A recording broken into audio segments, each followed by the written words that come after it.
Welcome. In this video I will show you how to enable or disable fast power on your DYON Movie Smart TV.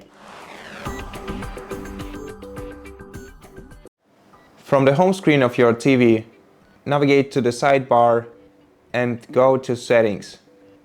Now in Settings we're gonna have to scroll down to System Settings, and once you open the System Settings menu, navigate to the very bottom of the System Settings list to Advanced Settings, and here you'll be able to enable or disable fast power on by switching this toggle to the left to disable or to the right to enable this feature.